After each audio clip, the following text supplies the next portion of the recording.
My billionaire ex-husband hired my secret son as his assistant, and had no idea he was his own flesh and blood. You have his eyes, you know? The casual observation from Ethan Blackwell's business partner froze Jack Turner in place. Coffee pot suspended mid-pour. I'm sorry, Jack managed, his heart suddenly pounding. Marcus Reynolds glanced between the young assistant and the CEO working across the room. You and Ethan. Same eyes, same mannerisms. It's uncanny. Jack carefully set down the coffee pot, his mind racing. For 3 weeks, he'd worked alongside the billionaire who had no idea he was his father. Every compliment on his business instincts, every shared laugh over identical preferences, every moment of unexpected connection had been building to this inevitable recognition. Just a coincidence, Jack said with a forced smile, but the seed had been planted. That night, he called his mother, laughing as he recounted the day's events. Mom, you won't believe what Mr. Reynolds said today. He thinks I look like Ethan Blackwell. Isn't that crazy? The silence on the other end of the line was deafening. When Rachel finally spoke, her voice trembled with barely concealed panic. Jack, we need to talk. Have you ever wondered what would happen if the secret you've kept for decades suddenly threatened to explode into the open? What if the very thing you've hidden your entire adult life was about to be revealed in the most public, most painful way possible? I'm Mr. Harrison, and today I'm sharing the extraordinary story of a woman who kept her son's true identity hidden from his billionaire father for over 20 years, only to watch in horror as fate brought them together in the most unexpected way.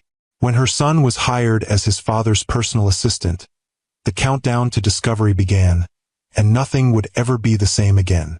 If you believe that some secrets are too big to stay buried forever, hit that like button right now and subscribe to Timeless Love Tales for more stories that will leave you questioning everything you thought you knew about family, love, and the choices that define our lives. Rachel Turner sat frozen at her kitchen table, staring at the email on her phone as if it were a ticking bomb. The morning light streamed through her apartment windows, casting long shadows across the room as her coffee grew cold beside her. Congratulations to Jackson Turner on his acceptance to the Blackwell Executive Training Program. Her fingers trembled as she scrolled through the details. After 4 years of watching her son work tirelessly through college, this should have been a moment of pure pride. Instead, a cold dread washed over her as she read the signature at the bottom. Ethan Blackwell, CEO. 23 years of careful distance, of rebuilding her life piece by piece after walking away from a marriage that had slowly suffocated her spirit. And now this. Her son, their son, was about to walk straight into the orbit of the man who never knew he existed. Mom? You okay? She looked up to see Jack standing in the doorway, his tall frame nearly filling the space. At 22, he was the spitting image of his father. The same intense blue eyes, the same determined set to his jaw, even the same habit of running his hand through his dark hair when he was thinking deeply. I'm fine, she managed, forcing a smile. Just processing your big news. The Blackwell program, that's incredible, Jack. I know, right? His face lit up with excitement. Only 6 applicants accepted nationwide. And get this, the first 3 months include direct mentorship with the CEO himself. Can you believe it? Ethan Blackwell, Mom. The Ethan Blackwell. Rachel felt the room tilt slightly. Direct mentorship? Yeah. Apparently he personally selects the candidates and works with them before they branch into different divisions. Jack grabbed an apple from the fruit bowl, tossing it lightly. The acceptance email said I'd essentially be functioning as his assistant while learning the ropes. Talk about diving into the deep end. Rachel nodded mechanically, her mind racing through impossible scenarios. Should she tell Jack now? Should she contact Ethan? Or should she do what she'd done for over 2 decades? Protect her son from the complicated truth of his origins? Mom, seriously, what's wrong? You look like you've seen a ghost. In many ways, she had.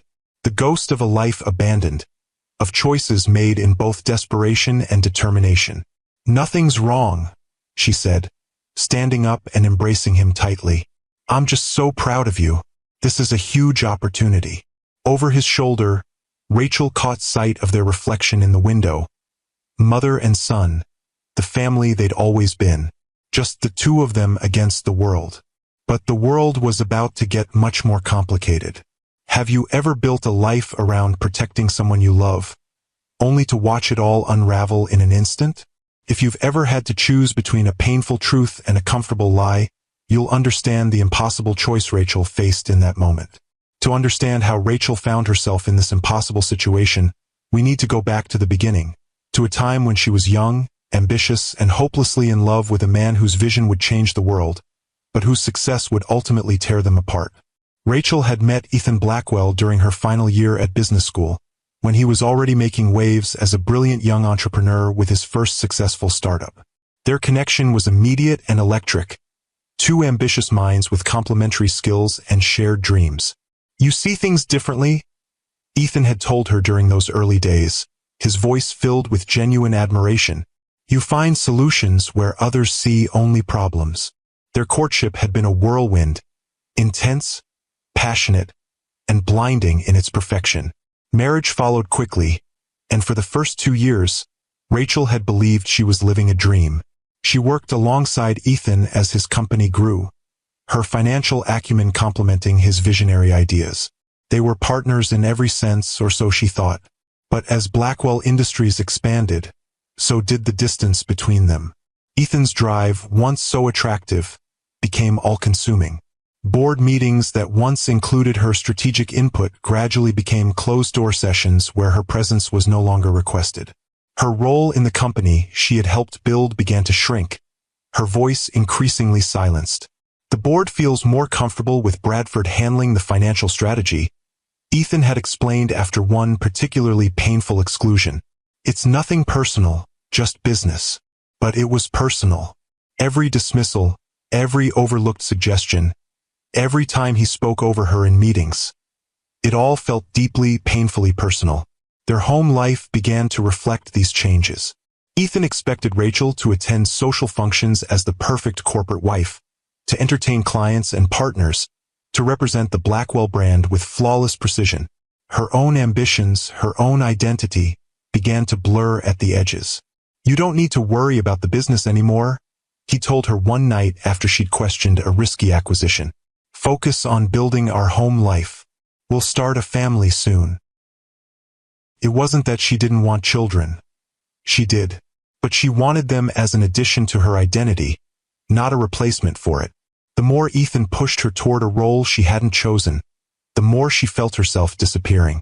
The breaking point came during a charity gala celebrating Blackwell Industries' 5th anniversary. Rachel overheard Ethan responding to a question about her contribution to the company's success. Rachel's greatest talent is supporting me behind the scenes, he'd said smoothly to the journalist. She's found her true calling in managing our social obligations.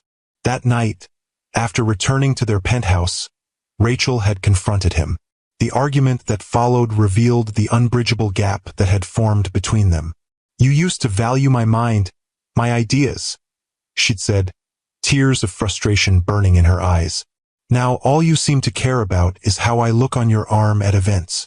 That's not fair, Ethan had countered, his expression genuinely confused. I've given you everything, this home, financial security, a position of respect in society. What more could you possibly want? To be seen, Ethan. To be valued for who I am, not just what I represent for you. He'd looked at her as if she were speaking a language he couldn't understand. This is who we are now, Rachel. This is the life we've built. Why can't you just be happy with it? In that moment, Rachel realized that Ethan couldn't see what he was doing. How he was slowly erasing the woman he'd fallen in love with and replacing her with an accessory to his success. In his mind, he was offering her the perfect life. He couldn't see that it was perfect only by his definition, not hers. 2 weeks later, she discovered she was pregnant. By then, she had already decided to leave. The pregnancy only cemented her resolve. She would not raise a child in the shadow of Ethan's controlling influence, watching them slowly molded into whatever image he deemed appropriate. If you've ever had to make a choice between your own identity and someone else's vision for your life, hit that like button. And if you believe that sometimes the hardest decisions are the ones that ultimately save us, share this video with someone who needs to hear that message today. Rachel left without telling Ethan about the baby, taking only what she had brought into the marriage and the settlement outlined in their prenuptial agreement. Modest by Blackwell standards, but enough to start over. She changed her last name back to Turner, moved across the country, and built a new life centered around the child growing inside her. When Jackson was born, Rachel made a promise to herself and to him.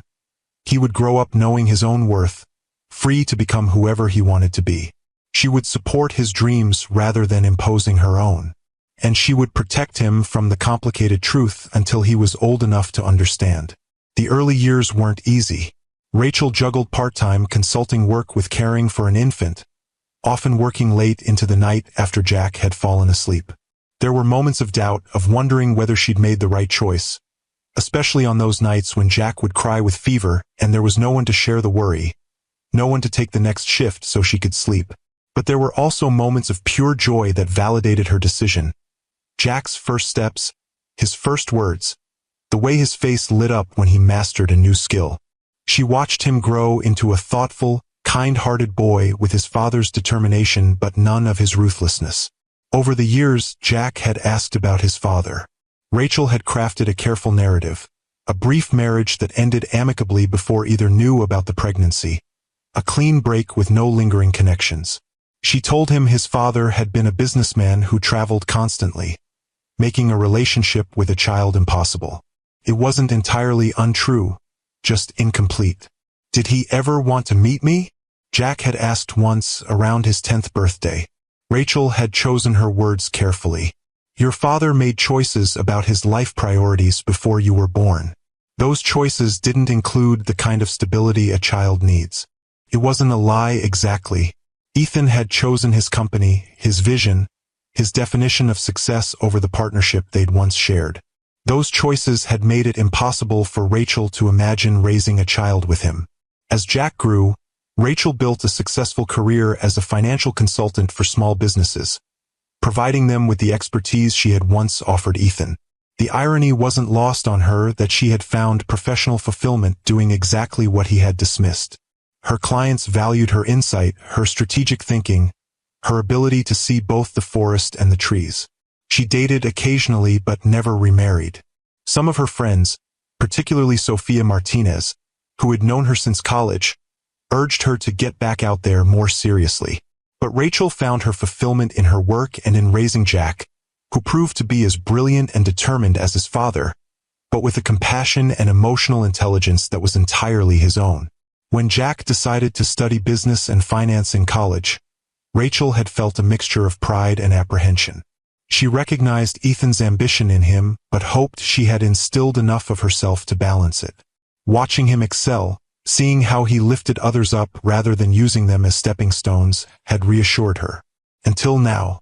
Until this email that threatened to collapse the carefully constructed walls between past and present. 3 days before Jack was set to begin at Blackwell Industries, Rachel sat across from Sophia at their favorite cafe, turning her coffee cup in endless circles as she debated what to do. "You have to tell him, Rach," Sophia said firmly, "before he walks into that building. Before he shakes Ethan's hand not knowing he's meeting his father." "And say what exactly?" Rachel countered. "By the way, Jack, that CEO you're about to work for? He's actually your father, who I've been hiding you from for your entire life. How do you think that's going to go over? Better than him figuring it out on his own, which he will. Have you looked at them side by side recently? The resemblance is uncanny." Rachel had. She'd spent hours the night before scrolling through recent photos of Ethan from business magazines and company profiles. The years had been kind to him. His dark hair now threaded with distinguished silver at the temples, lines of experience framing his eyes, but still unmistakably the man she had once loved. And unmistakably Jack's father. "Maybe no one will notice," Rachel said weakly. Sophia gave her a look that clearly communicated what she thought of that theory. "Okay, fine. People will notice. But maybe they'll just think it's coincidence." "Rachel." Sophia reached across the table to still her friend's nervous hands. "This isn't just about whether people notice. This is about Jack and what he deserves to know. And yes, it's about Ethan too. Ethan gave up any right to know about Jack when he tried to turn me into someone I wasn't, Rachel said, an old anger flaring briefly. Did he, though? You never gave him the choice. The words hung between them, uncomfortable in their truth. Rachel had justified her decision 1,000 times over the years. She was protecting Jack, protecting herself, even protecting Ethan from obligations he hadn't signed up for. But beneath those justifications lay the harder truth. She had been hurt and afraid, and leaving completely had seemed like the only way to truly start over. I don't know what to do, Soph, she admitted finally. If I tell Jack now, right before he starts this incredible opportunity, I could ruin everything for him. If I tell Ethan first, I'm making decisions for Jack again, just like I've been doing his whole life.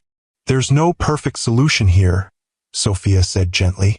But doing nothing isn't an option anymore. The truth is going to come out one way or another. The only question is whether you want to control how that happens. Rachel nodded slowly, knowing her friend was right. The carefully constructed separation between her past and present was about to collapse, and all she could do now was try to manage the fallout. As she walked home from the cafe, Rachel made her decision. She would tell Jack tonight, give him the full story, and support whatever he chose to do with the information. It would be his choice whether to proceed with the position knowing the truth, his choice whether to reveal himself to Ethan. But when she arrived home, Jack was buzzing with excitement, showing her the welcome package Blackwell Industries had sent. Company merchandise, information about the training program, and a personal note from Ethan Blackwell himself expressing how much he looked forward to working with the next generation of visionary leaders. Seeing Jack's enthusiasm, his pride at being selected, Rachel couldn't bring herself to potentially taint this achievement with her revelation. Tomorrow, she told herself, I'll tell him tomorrow. But tomorrow came with Jack's early departure to shop for new suits appropriate for his position. And the day after brought last-minute preparations and an evening celebration dinner with his college friends. Before Rachel knew it, the morning of Jack's first day had arrived, and her window of opportunity had closed. The sleek glass tower of Blackwell Industries headquarters gleamed in the morning sunlight as Jack Turner stepped through the revolving doors, adjusting his new tie nervously. The lobby was a cathedral to modern success. Soaring ceilings, minimalist design, and the distinctive Blackwell logo emblazoned on the wall behind the reception desk. Jackson Turner, he told the receptionist, trying to project confidence. I'm starting the executive training program today. Of course, Mr. Turner. Ms. Chun is expecting you. The receptionist made a quick call, and moments later, a poised young woman in an impeccable suit approached. Jack, welcome to Blackwell Industries. I'm Olivia Chun, HR Director and Coordinator for the Executive Training Program. She extended her hand with a warm smile. We're thrilled to have you join us. As they shook hands, Olivia tilted her head slightly, studying his face with a curious expression. Has anyone ever told you that you look familiar? Jack laughed nervously. I have one of those faces, I guess. Perhaps. Olivia smiled professionally, but her eyes remained thoughtful. Let me show you to the orientation room. The other trainees are already here, and Mr. Blackwell will be joining us shortly to welcome everyone personally. Jack followed her through security checkpoints and up to the executive floor, his heart pounding with a mixture of excitement and apprehension. He was about to meet Ethan Blackwell, the man whose business strategies he'd studied in college, whose success story had inspired his career path, and who, unknown to both of them, was his father.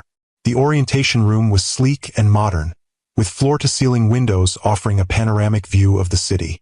5 other young professionals sat around a conference table, all projecting the same nervous enthusiasm that Jack felt.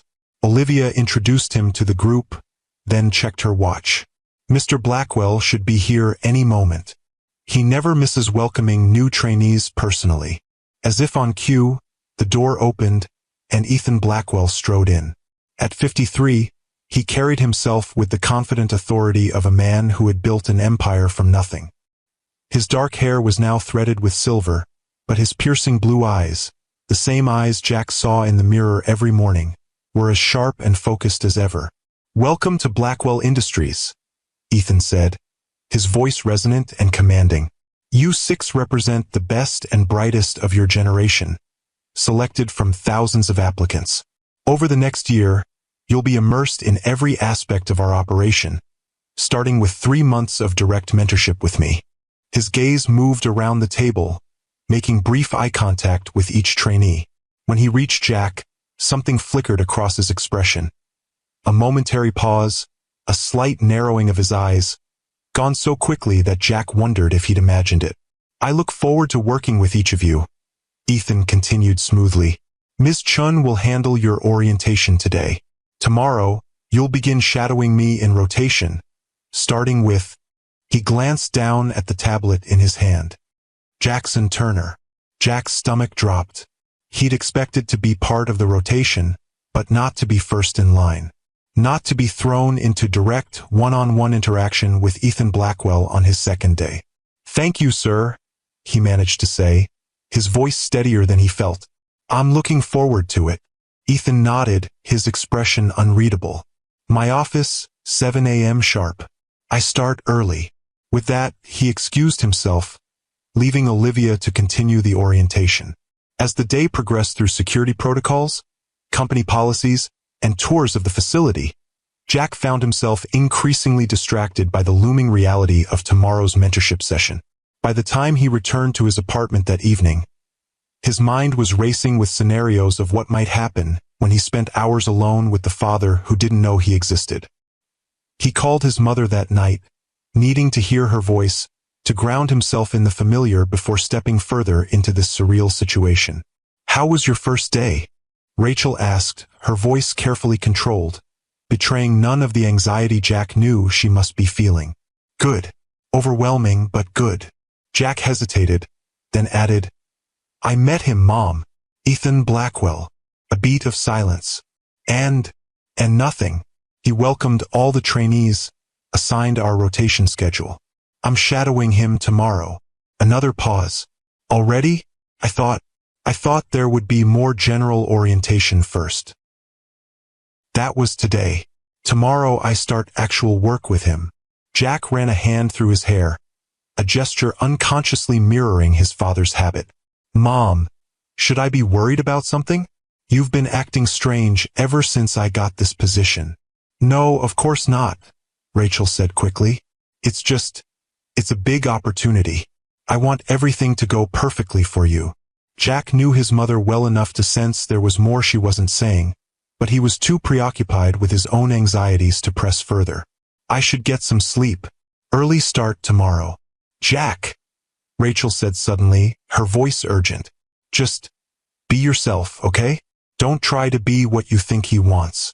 Promise me that. The intensity in her tone surprised him. I promise, Mom. Good night. As he hung up, Jack couldn't shake the feeling that there was something his mother wasn't telling him. Something important about Ethan Blackwell and this position he'd worked so hard to secure. The next morning, Jack arrived at Blackwell Industries at 6:45 a.m., determined to make a good impression by being early. To his surprise, Ethan was already in his office, reviewing documents with intense concentration. Mr. Turner, Ethan acknowledged without looking up. Coffee's on the credenza. Pour yourself a cup if you want one. Black for me. Jack did as instructed, noting with a strange jolt that they both took their coffee the same way. Black, no sugar. A coincidence, surely, but one of many small similarities he would discover in the days to come. Sir down, Ethan said, finally looking up from his work. Today you'll observe my morning meetings, take notes on our quarterly strategy review, and assist with preparation for tomorrow's board presentation. I expect you to absorb everything, ask intelligent questions when appropriate, and stay out of the way when necessary. Clear? Crystal clear, sir. Ethan studied him for a moment, that same flicker of something, curiosity, recognition, crossing his face. Your resume is impressive. Double major in business and computer science, graduated summa cum laude, innovative thesis on predictive analytics in market strategy. You could have gone anywhere. Why Blackwell Industries? The question caught Jack off guard. He'd prepared a polished answer about Blackwell's innovation and market position, but something in Ethan's direct gaze made him opt for honesty instead. Your company built itself on the principle that technology should serve humanity, not the other way around. That resonated with me. I want to be part of something that creates value beyond just profit. A ghost of a smile touched Ethan's lips. That's not the answer most applicants give. They usually talk about our stock performance or market dominance. Those are results, not purposes, Jack replied. I'm more interested in the why than the what. Ethan's eyebrows rose slightly. Interesting perspective. Let's see if you maintain it after a day of quarterly reports and shareholder demands.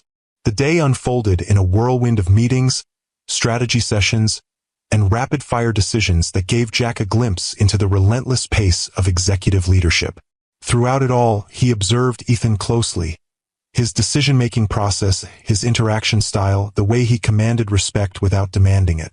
What struck Jack most was how familiar some of Ethan's mannerisms felt. The way he tapped his fingers when thinking deeply, how he tilted his head slightly when skeptical of an idea, even the specific phrasing he used when challenging assumptions. Jack had caught himself using those exact same expressions and gestures throughout college, earning comments from friends about his CEO mode. By late afternoon, they were reviewing the board presentation together, Ethan making rapid-fire changes while Jack updated the slides in real time. No, that projection is too conservative, Ethan said, pointing to a growth chart.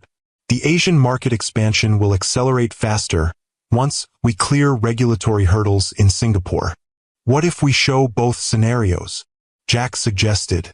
The conservative projection and an optimistic one, with clear triggers for which path we expect to follow?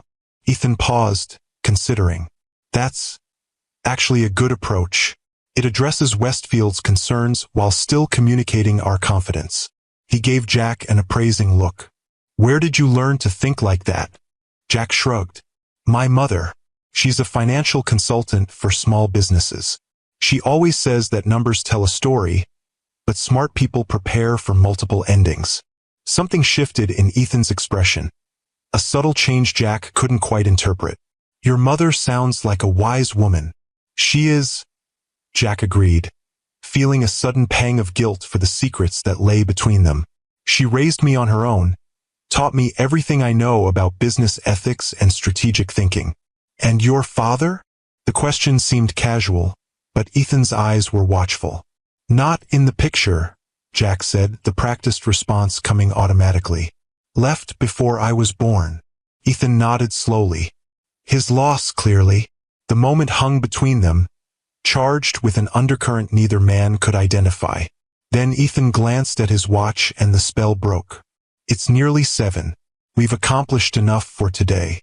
Be here at the same time tomorrow. We'll finalize the presentation before the board meeting. As Jack gathered his things to leave, Ethan added, almost as an afterthought, You did well today, Turner. Better than expected. Coming from Ethan Blackwell, known for his exacting standards, it was high praise indeed. Jack felt a surge of pride, followed immediately by a complicated tangle of emotions he couldn't quite unravel. He was earning the respect of his father without either of them knowing the truth of their connection. The pattern continued over the next 3 weeks.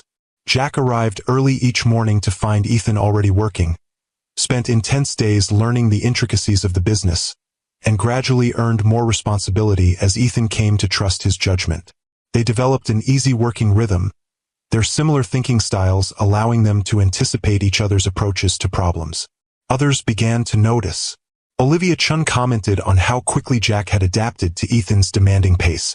It usually takes trainees months to get in sync with him, but you two work like you've known each other for years. Jack had laughed it off, attributing it to good preparation and compatible work styles. But privately, he couldn't ignore the growing list of similarities between himself and Ethan Blackwell, from their analytical approach to problems, to their preference for the same obscure jazz musicians, to the way they both unconsciously straightened items on a table to precise right angles. Then came the day in the executive dining room when Marcus Reynolds, Ethan's longtime business partner and closest friend, made the observation that would change everything. You have his eyes, you know? The casual comment froze Jack in place, coffee pot suspended mid-pour. I'm sorry, Jack managed, his heart suddenly pounding. Marcus glanced between the young assistant and the CEO working across the room. You and Ethan. Same eyes, same mannerisms. It's uncanny. Jack carefully set down the coffee pot, his mind racing. For 3 weeks, he'd worked alongside the billionaire who had no idea he was his father. Every compliment on his business instincts, every shared laugh over identical preferences, every moment of unexpected connection had been building to this inevitable recognition. Just a coincidence, Jack said with a forced smile, but the seed had been planted. That night, he called his mother, laughing as he recounted the day's events. Mom, you won't believe what Mr. Reynolds said today. He thinks I look like Ethan Blackwell. Isn't that crazy? The silence on the other end of the line was deafening. When Rachel finally spoke, her voice trembled with barely concealed panic. Jack, we need to talk. If you've ever had a moment when your entire understanding of your life suddenly shifted, hit that like button. And if you believe that the truth, no matter how painful, is always better than living with lies, subscribe to Timeless Love Tales for stories that explore the complicated reality of family secrets and unexpected revelations. Mom! Jack's voice sharpened with concern. What's going on? Rachel took a deep breath, knowing the moment she had both dreaded and anticipated for 23 years had finally arrived. Not over the phone. Can you come over? Now. An hour later, Jack sat across from his mother at her kitchen table. The same table where he'd grown up doing homework, celebrating birthdays, sharing the triumphs and disappointments of his life with the one person who had always been his constant. You're scaring me, he said, studying her pale face and trembling hands. Whatever it is, just tell me. Rachel nodded, gathering her courage. It's about your father. About Ethan Blackwell. Jack's expression shifted from concern to confusion. What about him? Did you know him somehow? Work for him in the past? I didn't work for him, Jack. Rachel's voice was barely above a whisper. I was married to him. The words hung in the air between them, impossible and yet undeniable. Jack stared at his mother, waiting for the punchline, the explanation that would make sense of this statement. When none came, he leaned back in his chair, the blood draining from his face. Ethan Blackwell is my father? The question came out flat, disbelieving. Rachel nodded, tears filling her eyes. Yes. And he doesn't know about me? No. I left before I knew I was pregnant. By the time I found out, I had already decided our marriage was over. Jack stood abruptly, pacing the small kitchen as he tried to process this revelation. 3 weeks, Mom. I've been working with him for 3 weeks. Sitting in his office, attending meetings with him, learning from him. And you didn't think this was something I should know? I was going to tell you, Rachel said desperately, before you started. But you were so excited, so proud of earning the position on your own merit. I couldn't bear to complicate that for you. Complicate? Jack laughed, a harsh sound without humor. That's what you call finding out the man I've been trying to impress is actually my father? The father I've asked about my entire life. I'm sorry, Rachel whispered. I know I should have told you years ago. I wanted to protect you. From what? From knowing who I really am. From having a relationship with my father. From being shaped into someone else's image of perfection. Rachel's voice rose with sudden intensity. You don't understand what it was like, Jack. Ethan and I started as equals, partners in everything. But as his success grew, he changed.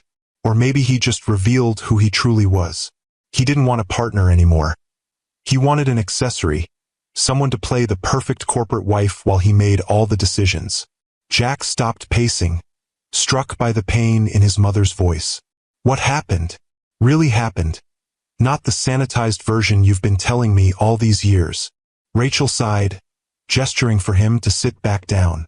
When he did, she began the full story, how she and Ethan had met, their whirlwind romance and early partnership, the gradual erosion of her role and identity as Blackwell Industries grew, and finally the breaking point at the charity gala. When I discovered I was pregnant, I had already decided to leave, she concluded. I couldn't raise a child in that environment. Watching you be molded into whatever Ethan decided you should be. with no room for your own dreams or identity. Jack was quiet for a long moment, absorbing everything. So you made the decision for both of us. You decided he wouldn't be part of my life, and I wouldn't be part of his. Yes, Rachel admitted. At the time, it seemed like the only way to give you freedom to become your own person. And did you ever consider that maybe he changed? That maybe fatherhood would have changed him? I couldn't take that risk with your life, Jack. Not when I'd seen firsthand how Ethan's need for control consumed everything around him. Jack stood again, this time more slowly. I need some time to process this, to figure out what to do. What to do? Rachel's voice sharpened with alarm. Jack, you can't tell him. Not like this, not in the middle of your training program. The professional complications alone. Professional complications? Jack interrupted incredulously. Mom, this isn't about my career. This is about my identity, my history, my father who doesn't know I exist. Please. Rachel stood too, reaching for his hand. Just promise me you won't do anything impulsive. Think about what this would mean for all of us. Jack pulled his hand away gently. I can't promise that. I need to figure this out on my own. He moved toward the door, then paused. Did you ever love him? Really love him? Rachel's eyes filled with tears again. With all my heart. That's what made it so painful when things changed. The man I fell in love with was brilliant, visionary, and valued me as an equal. That's the part of him I see in you, the best parts, without the ruthless ambition that eventually consumed him. Jack nodded once, absorbing this final piece of information before leaving without another word. The drive back to his apartment passed in a blur, his mind replaying every interaction with Ethan Blackwell through this new, impossible lens. The casual comments about similar thinking styles, the ease with which they anticipated each other's approaches to problems, Marcus Reynolds' observation about their identical eyes. It all made a terrible, perfect sense now. He was Ethan Blackwell's son. He had his father's eyes, his mannerisms, his analytical mind. And tomorrow he would walk into that office and face him, carrying a truth that could shatter both their worlds. What would he do? Tell Ethan everything? Pretend nothing had changed? Quit the program and run away from the whole situation? By morning, Jack had made his decision. He would continue the program, continue working closely with Ethan, but watch and learn, not just about business strategy now, but about the man himself. Was Ethan still the controlling, identity-erasing person his mother had described? Or had 23 years changed him, softened his edges, taught him different values? Jack needed to know who his father truly was before deciding whether to reveal their connection. The next few days were a strange dance of discovery. Jack observed Ethan with new eyes, noting not just his business acumen but his interactions with others, how he treated the cleaning staff with the same respect as board members, how he listened intently when junior employees spoke in meetings, how he mentored the other trainees with genuine interest in their development. This didn't seem like a man who would erase someone's identity for his own convenience. But people could present different faces in different contexts, Jack reminded himself. His mother had experienced a side of Ethan that employees and colleagues might never see. A week after Rachel's revelation, Jack found himself working late with Ethan, preparing for an international expansion announcement. They'd been reviewing documents for hours, and the conversation had gradually shifted from strictly business to more personal topics. Your approach to the European market analysis was impressive, Ethan commented, leaning back in his chair. You have natural instincts for this work. Thank you, sir. Ethan, please. After hours, we can drop the formalities. He studied Jack thoughtfully. You mentioned your mother taught you about business. What does she do now? Jack hesitated, then decided a version of the truth was safe enough. She's a financial consultant for small businesses. Helps them develop sustainable growth strategies, manage cash flow, that sort of thing. Sounds like she could have been a valuable asset to a larger corporation. She was once, Jack said carefully, but she prefers the independence of consulting, being her own boss, setting her own priorities. Ethan nodded slowly. I can respect that. Not everyone thrives in corporate structures. He paused, then added, I was married once, early in my career. Jack's heart skipped a beat. I didn't know that. It's not something I discuss often. It ended poorly. A shadow crossed Ethan's face. She left without warning. One day she was there, the next she was gone. No explanation. No contact information. Nothing. That must have been difficult, Jack managed, his throat suddenly dry. It was a wake-up call, Ethan admitted. Made me realize I'd been so focused on building the company that I'd neglected what was truly important. He shook his head slightly. Sorry, not sure why I'm telling you this. Something about you makes it easy to talk. Jack swallowed hard. What was she like? Your wife. A small, sad smile touched Ethan's lips. Brilliant. Determined. She could see solutions where everyone else saw only problems. We built the early foundation of Blackwell Industries together, though few people remember that now. The description matched exactly what his mother had said about their early partnership. Jack felt a strange doubling of perspective, seeing both sides of the same story for the first time. What happened? He asked, knowing he was pushing boundaries but unable to stop himself. Ethan was quiet for a long moment. I suppose. Success changed me, made me believe my vision was the only one that mattered. By the time I realized what I was losing, she was already gone.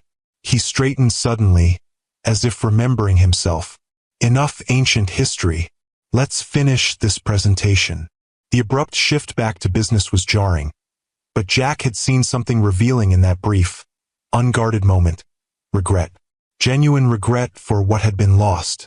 That night, he called his mother again. Did Ethan try to find you? After you left? Rachel sighed heavily. Yes, for almost a year. I changed my number, moved across the country, used my maiden name. I was determined to make a clean break. Why? Even if you didn't want to be married anymore, why make it impossible for him to find you? Because I knew myself, Jack. I knew if he found me, if he apologized and promised to change, I might have been weak enough to believe him. And then the cycle would start again. She paused. Why are you asking this now? Has something happened? He told me about you today. Not specifically, he doesn't know who I am. But he talked about his ex-wife, about how she left without warning. Jack. Rachel's voice sharpened with concern. You're getting too close to this. Maybe you should request a transfer to another mentor. I can't do that. Not now. Jack ran a hand through his hair. Mom. He regrets what happened between you. He admitted that he was the problem, that success changed him. People often regret what they've lost without actually changing the behavior that caused the loss, Rachel said quietly. Be careful, Jack. Don't romanticize him based on a few vulnerable moments. But it wasn't just moments. As the days passed, Jack saw consistent evidence that Ethan Blackwell had indeed changed from the man his mother described. He valued diverse perspectives in meetings, credited team members publicly for their contributions, and maintained a corporate culture that emphasized work-life balance, all stark contrasts to the controlling, credit-taking behavior Rachel had experienced. 2 weeks after learning the truth, Jack was no closer to deciding whether to reveal his identity to Ethan. The opportunity to know his father, to build a relationship with him, was tantalizing. But the potential fallout for his career, for his mother, for the careful life they had built was equally daunting. The decision was taken out of his hands on a rainy Tuesday afternoon. Marcus Reynolds knocked on Ethan's office door, his expression unusually serious. Got a minute? There's something we need to discuss. Privately. Ethan glanced at Jack, who was organizing notes from their morning meetings. Turner, why don't you take an early lunch? We'll reconvene at 1. Once Jack had left, Marcus closed the door and sat across from his oldest friend. Have you looked at that kid? Really looked at him?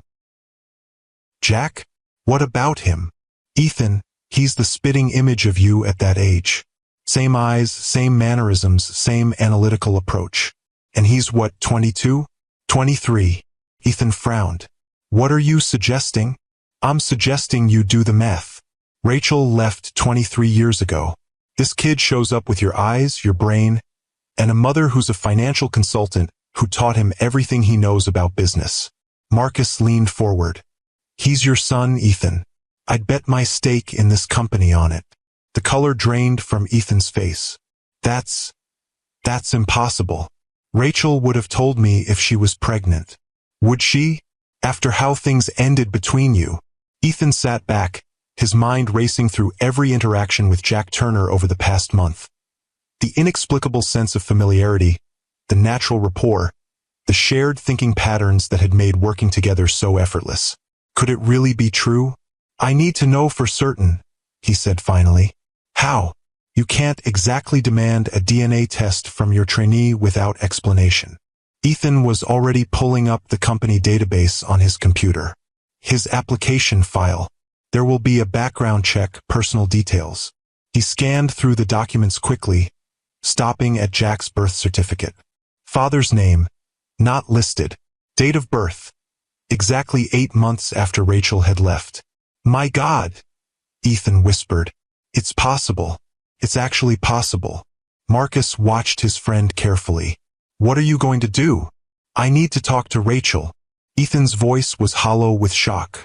After all these years, I need to hear the truth from her. That evening, Rachel opened her door to find Ethan Blackwell standing on her threshold, looking exactly as she'd feared he would. Devastated, angry, and unmistakably certain of what he had discovered. Were you ever going to tell me? He asked without preamble. Or was I never supposed to know I had a son? Rachel stepped back, allowing him to enter. How did you find out? Marcus recognized the resemblance. Then I looked at Jack's birth certificate. Ethan moved into her living room, taking in the photographs on the walls. Jack's entire life documented in images he had never been part of. 23 years, Rachel. You kept my son from me for 23 years. I did what I thought was right, Rachel said quietly. For Jack. And yes, for myself too. What could possibly justify? You were erasing me, Ethan. The words burst from her with the force of decades of suppressed emotion. Day by day, decision by decision, you were turning me from a partner into a possession. I couldn't bear to watch you do the same thing to our child. Ethan flinched as if she'd struck him. You never meant to. I know that. But it was happening all the same. Rachel sank onto the couch, suddenly exhausted. When I found out I was pregnant, I had already decided to leave. The baby just made it more urgent, more necessary to make a clean break. You had no right to make that decision alone, Ethan said, his voice low and controlled. He is my son too. And what would you have done if you'd known? Fought me for custody? Used your money and influence to control how he was raised? Molded him into your perfect corporate heir? The accusation hung between them, sharp and painful. Ethan moved to the window, staring out at the city lights as he struggled to contain his emotions. I've imagined this conversation 1,000 times, he said finally. Finding you, demanding answers about why you left. But I never imagined this. Discovering I have a son who's been working alongside me, who I've been mentoring without knowing who he really is. He turned back to face her. Does he know? About me? Rachel nodded. He found out 2 weeks ago. Marcus made a comment about the resemblance, and Jack called me, laughing about it. I couldn't lie anymore.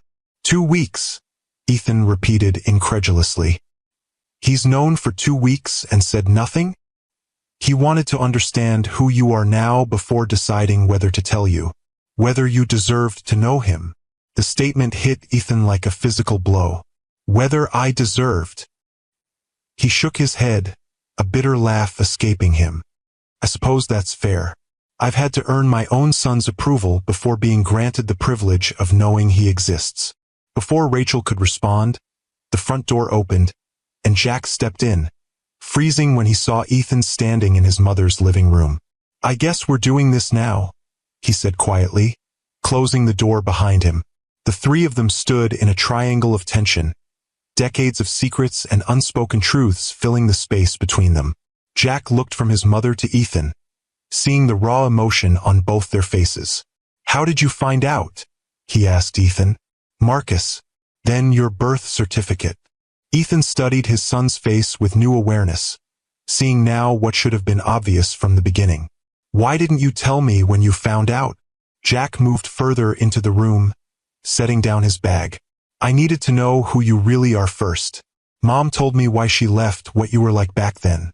I needed to see for myself whether you'd changed. And what did you conclude? Ethan's voice was carefully neutral, but his eyes betrayed his vulnerability. I think you have changed, Jack said slowly. The man I've been working with values other perspectives, gives credit where it's due, treats people with respect regardless of their position. That's not the man Mom described from 23 years ago. Rachel watched this exchange with a mixture of apprehension and wonder.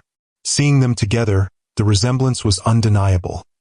Not just physical traits, but the way they held themselves, the careful precision of their speech when navigating emotional territory. I have changed, Ethan said quietly. Losing your mother forced me to confront parts of myself I hadn't wanted to see. It was the hardest lesson of my life, but a necessary one. He looked at Rachel. I'm sorry for what I did to us, for how I made you feel invisible in your own life. You deserved better. The simple apology, delivered without excuses or qualifications, brought unexpected tears to Rachel's eyes. This was what she had needed to hear 23 years ago. Acknowledgement of what had gone wrong. Not just confusion about why she couldn't be happy with the life he'd designed. Where do we go from here? Jack asked, the practical question cutting through the emotional tension. Ethan turned to his son. That depends on what you want, Jack. I've missed 23 years of your life. I'd like the chance to know you, not as a trainee but as my son. But I understand if that's not what you want. Jack considered this, the weight of the decision evident in his expression. I think I'd like that too. But there are complications. My position at Blackwell, for one. We can figure that out, Ethan assured him. If you want to continue the program, we'll establish proper mentorship with someone else. If you'd prefer to work elsewhere, I'll support that too. This isn't about Blackwell Industries. It's about us. Rachel watched this exchange with a growing realization. The man standing in her living room was not the same Ethan Blackwell she had left all those years ago. That Ethan would have immediately tried to take control, to dictate the terms of their new reality. This Ethan was offering choices, respecting boundaries, acknowledging Jack's agency in the situation. I think we all need time, she said finally. This is a lot to process, for everyone. Ethan nodded, then turned to Jack. Take tomorrow off. We all need space to think. He moved toward the door, then paused. For what it's worth, these past weeks working with you have been some of the most rewarding of my career. Not because you're my son, I didn't know that, but because of who you are. The man you've become.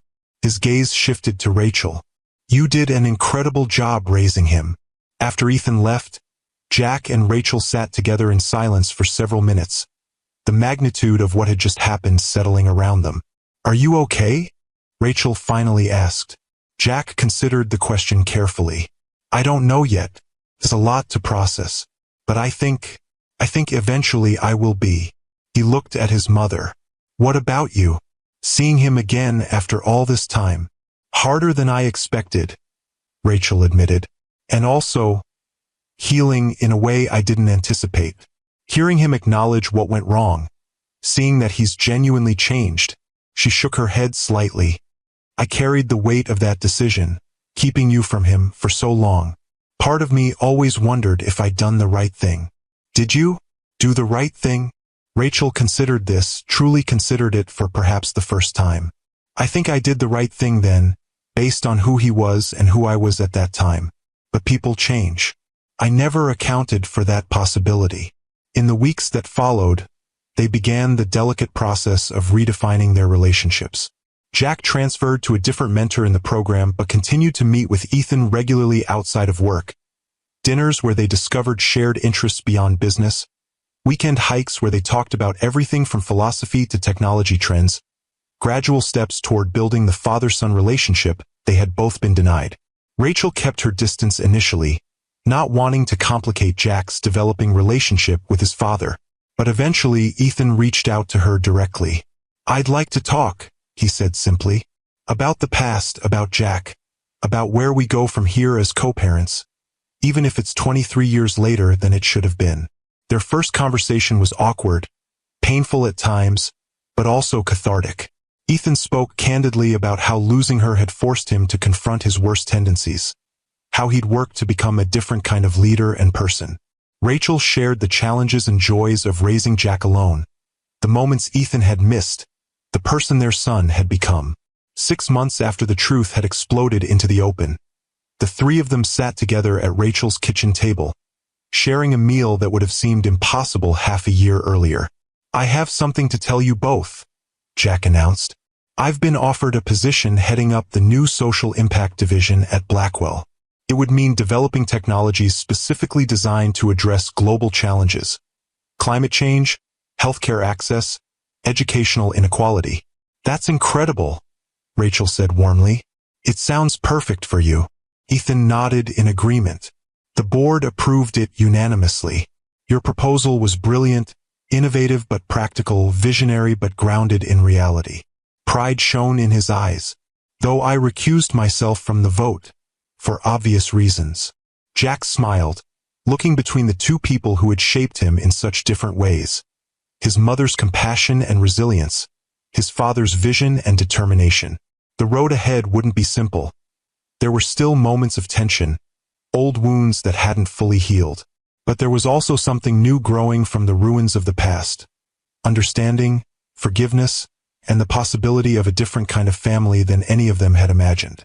"I've been thinking about something Mom told me years ago," Jack said, "that the hardest choices are often the ones that ultimately save us." "I think that's true, but I also think sometimes we get second chances to make different choices, to build something new from what was broken." Rachel reached out, taking Ethan's hand in one of hers and Jack's in the other. After a moment's hesitation, Ethan extended his free hand to Jack, completing the circle. Three people connected by blood, by choices both right and wrong, by secrets revealed and truths finally spoken. Not a conventional family, but a real one, complicated, imperfect, and finally, honestly, their own. If the story touched your heart, please hit that like button and subscribe to Timeless Love Tales with Mr. Harrison. Remember that sometimes the most painful truths can lead to the most beautiful beginnings, and it's never too late to heal what's been broken. Until next time, I'm Mr. Harrison, reminding you that every family has its secrets, but love, honesty, and forgiveness can transform even the most difficult revelations into opportunities for growth and connection.